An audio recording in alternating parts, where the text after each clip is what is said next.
Bismillah wassalatu wassalamu ala rasulillahi sallallahu alayhi wasallam. Assalamu alaikum wa rahmatullahi wa barakatuh. Ono wetuli tufunira wudu. Tugenda kufuna wudu kuba kwetukuza okwalagira Allah jalla wa ala engeri gye tulina okunaabamu nga twetukuza nga tugenda omusisinkana. So tugenda kweyigiriza engeri tufunamu wudu ng'omubaka sallallahu alayhi wasallam gye yatusomesaamu. Njagala omubeerere bulungi, kikole bulungi insha Allah. Wudu tusobola ogifuna nga tugenda okusaala, oba esobola okufunibwa nga tugenda okusoma Qur'an mu mbeera ez'enjawulo. So tutandika nekye tuyita niyya, okumalirira. Tumalira nti ngenda kufuna wudu.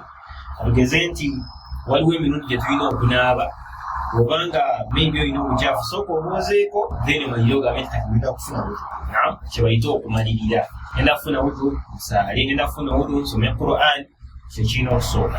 Naye okumalirira kuno tukukola ng'okukolera mu mutima. Tolina kyatula nti ngenda kufuna wudu ngende nsaale, nedda kikubeera muli mu mutima, n'obeera nakyo mu mutima nti ngenda kufuna wudu, oba wano ngenda tandika okufuna wudu.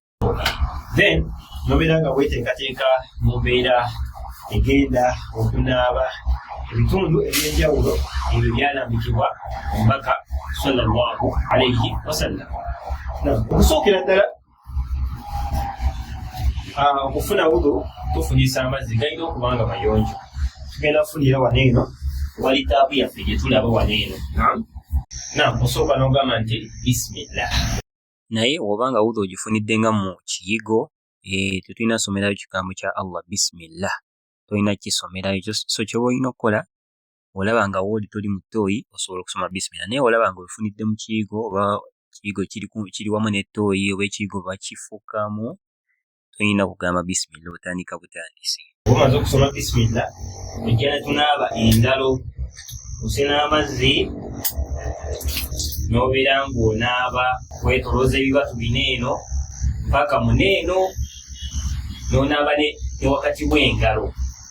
Byonna obibala mulundi gumu, n'ojja n'ofuna amalala era n'okola ekintu kyekimu. Egyo ebiri, egyo esatu. Kati bw'omalaawo olina okunaaba mu kamwa ne mu nnyindo. Ekyo kikola omulundi gumu. Tukikola tutya?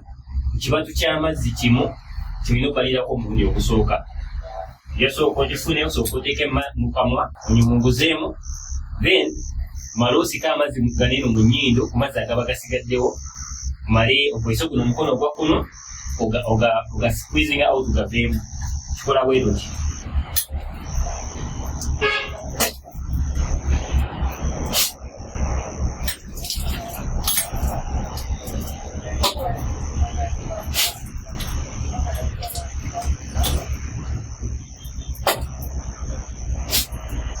Kiba kiwedde, tudda okunaaba feesi yaffe. Feesi olina oginaaba otandikira n'enviiri we zitandikira, ne weetolooza mpaka eno. Buno obuntu bw'amatwe we butandikira buneeno, olina okunaaba n'ojja mpaka wansi w'akalevu.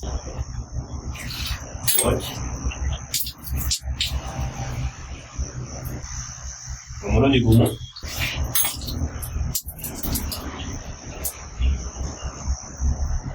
Yeriye.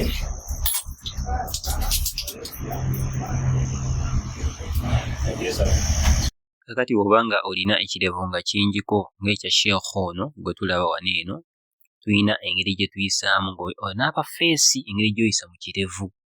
Sooka n'obisiwaza engalo zino, ozibisiwaza, then n'oyisaamu engalo ezo nga olaba Sheikh bw'akikola, n'oziyisa mu kirevu bw'otyo. Then otumala nga tunaaba emikono, tutandika n'omukono ogwa ddyo. Ogasena mu mukono amazzi, then n'ogakkiriza ku mukono bw'oti nga oyisaako guneeno omulala, amazzi gasobole okuba nga gatuuka ku sayidi z'omukono zonna. N'obeera nga omukono ogwetolooza ng'ofuna mpaka eno. Ogwo gumu, ebiri, sobola n'oyisa muneeno, esatu, n'ogaleka ne gatonnya. Then n'ojja ku gwa lefti, ago n'osena n'ogaleka ne gakkirira.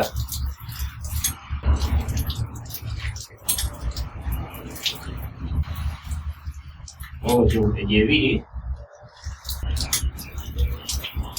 esatu. Oba omaze ekyo tugenda okuyisa mu nviiri. Mu nviiri tonaabamu bunaabi wabula osiiga mu busiizi, ebibatu nga bibisi. Enviiri n'amatu tukikola tutya? Sena amazzi ogabunyisa ebibatu bino eno, then oyise ebibatu bino eno. Zino engalo zirina okuyita mu nviiri wano wezitandikira, noziyisaamu paka eno gye zisembera waneeno, then nomala n'okomawo. Oba okimaze ekyo, ddira kano buno obugalo obuteeke mu matu bino bithumbs binene ebigalo ebisajja biyite emabega w'amatu booti. Ekyo tukikola omulundi gumu. Amazzi g'ofunidde mu mukono omulundi gumu, then n'oyisa mu nviiri n'otwala n'okomyawo, n'amatu nago n'oganaaba nga bwe-tukoze. Kati then ekyo bwe kiggwa kikola omulundi gumu, tugenda kunaaba ekigere kyaffe ekya ddyo. Tugenda kinaaba emirundi 3.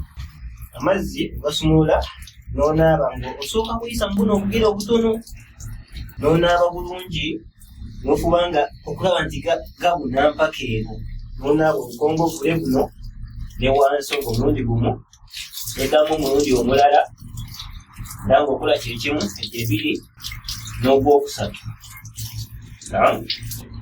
Then bw'omala odda ku kyakkono nakyo ng'okola ekintu kyekimu, gumu, ebiri, esatu. Awugo yaffe eba ewedde. Oba ogimaliriza then nga tusoma ebigambo bino eno, ogamba nti ashhadu an la ilaha illa allahu wa ashhadu anna muhammadan abduhu wa rasuluhu. N'okomaawo oba yagadde osobola okwongerako edduwa endala gye tujja okusomaawo mu maaso insha allah. Osobola okukisoma nti allahumma ja'alni min at-tawabina wa ja'alni min al-mutatahhirin. Osobola osoma eyo edduwa naye ng'ogyongerako. Naye tujja kuba tugiyiga insha allah. Eyo wudu yaffe bwe tutyo bwe tulina ogifuna. Barakallahu fikum wa jazakumullahu khayr. Assalamu alaikum wa rahmatullahi wa barakatuh.